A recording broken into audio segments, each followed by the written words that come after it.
What's going on, guys? I'm gonna give y'all a little update on the equipment. A lot of things have changed and a lot of things are going to change. Y'all find out about that a little later on. Some of y'all already know what I'm talking about. But y'all may see the weed eater walls good looking bare. That's why I've been cleaning the house. I noticed around here there's something missing and something new. I sold the KM131 Stihl with my little, they call it, Stihl calls it a power scythe. It's basically a 12-inch hedge trimmer attachment. So I sold it. I sold the Echo weed eater and I sold the FS111R weed eater. And I sold the X540 garden tractor.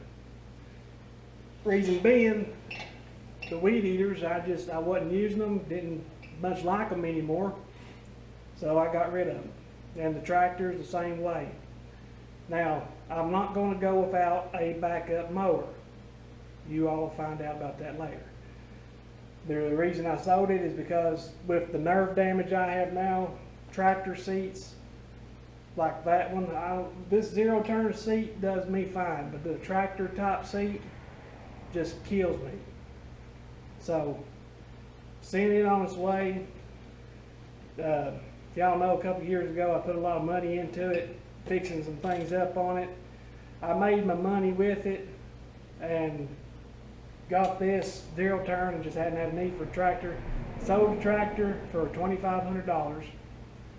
I wanted to get a little more out of it, but that was the best offer I've gotten so far, so I went ahead and took it. The KM, I found a guy found me that was interested in it.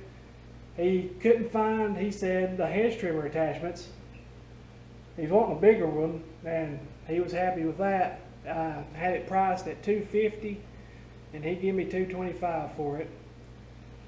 And trying to sell stick equipment, it seems like, is just about a waste of time, kind of. I mean, you about might as well keep it for what people offer you, because you all know I had the KM, hedge trimmer, extension, weed eater, and pole saw.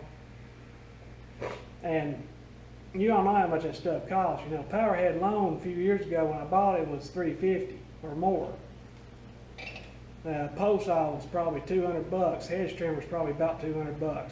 Weed eater a little over $100. Extension almost $100. You know, stuff ain't cheap.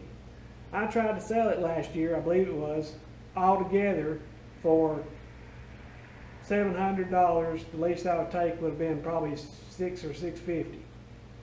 Best offer I ever got was like $500 or $550.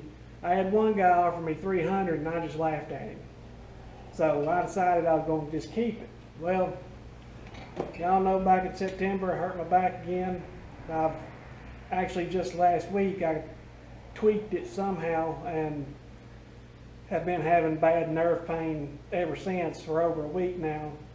But the KM and the 111 is just too heavy. I mean, the power of the Husqvarna and Redmax is the same, if not greater in some regards, and they're lighter, so I just sent them on their way. And the Echo, it wasn't light for its power and it wasn't powerful for its weight. I like the Echo and I sold it. I got $75 for it, and you all seen, if you all watch a certain channel I've talked about before, he bought it off of me to make videos about, and then the first thing he does is he goes and crap talks me about because the filter was a little dirty. Oh, boo-hoo. No, I wouldn't have figured that filter would have been that dirty. I know that, I swear I don't think that weed eater has been used that much since I put that new filter on, but either way, he got a filter and spark plug with it. He didn't have to go and buy that, so that helped him out in some ways. I didn't cheat him like a certain Texas sapsucker says. But he gave me my asking price on it. He didn't even try to talk me down or nothing on it. So I appreciate that from him, and look forward to the videos he's going to make about it, comparing it to Husqvarna and Redmax and everything else. So really looking forward to that. But so I didn't sell the rest of my combi parts. I had my extension, the weed eater, and the pole saw. I still kept them because I planned on buying back a combi. I thought actually about selling the whole setup and replacing it with something else like Husqvarna or something there. I don't know if I would have bought the Milwaukee stuff. I still ain't really used that Milwaukee much yet. I need to, but what little I had used it, I wasn't impressed because the battery life just seemed to be absolutely terrible. But that could be my fault. I don't know. I've got to try and get the time to play around with it more and have a final verdict on it. But as y'all can see, I've already done my modifications to it. I just today bought a Stihl KM131R. I took all the crap off of it that I wasn't going to be needing, the handle, the sling ring, and different things. Got my used weed eater attachment and Darwin's grip put on it already. So it's ready to go. I bought I think it's an 18-inch hedge trimmer, the articulating hedge trimmer. So I sold something I didn't much like. It was really heavy, and replaced it with something that I do like. Well, it's lighter anyway. I don't know if I do like it because I ain't used it yet. But anyway, that's what I've been doing with equipment so far. And like I say, I'm not going to go without a backup mower. The walk behind doesn't count as a backup mower. I still ain't even got it finished yet. I got to get. I need to try and get it done. But that's not the only thing that's going to change as far as equipment goes. There's maybe some changes vehicle-wise coming at some point, but that'll be for a later video. But anyway, that's what I've been doing. Thinning the herd and getting the weak ones out to be replaced with bigger and better things. And some may think that shouldn't be doing that, shouldn't be spending my money like this or whatever. I kind of agree, but at the same time, what I'm hoping to do is going to free up space in the garage. I'm hoping to where I'm not going to have to keep my setup in the garage. I won't have to unload a trailer just to get a mower to mow my own yard or the yards close to home, and may have a bigger mower. That'll be my primary mower, and this one will just be for around the house or something. That's a backup. But like I say, that'll come later on. And I am getting a loan, and the only reason why is because I need to build credit badly.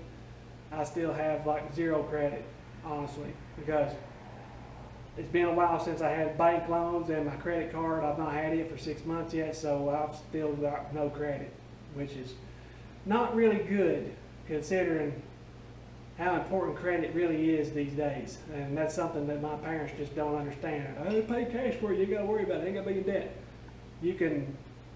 Credit helps a lot, and I can see that. But anyway, that's what's going on. The only thing that I worry about when making moves like this is my back.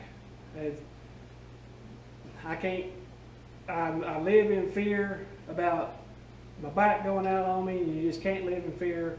I'm realizing that you have to make moves, you have to take risks, like somebody said, has told me many a time, and I'm starting to get out of my comfort zone, I guess you could say, and start doing some stuff, and it's going to only better my business, I hope. But anyway, that's basically it. I got to grease the mower. I still ain't washed it the first time this year. I ain't even got my pressure washer out yet to even do anything with. But I need to get this thing washed sometime. I got to grease it today, scrape the deck, and change the blades. It's been raining today. I doubt I'm going to get to mow any. I don't know. It's supposed to rain some more this evening, I believe. It's supposed to rain all day tomorrow. Then Sunday I actually have to work. My work schedule got switched around. So Monday, I definitely got to mow some. I've got a doctor's appointment that day, and then the rest of the week, I don't know what's going to happen, but, excuse me. Anyway,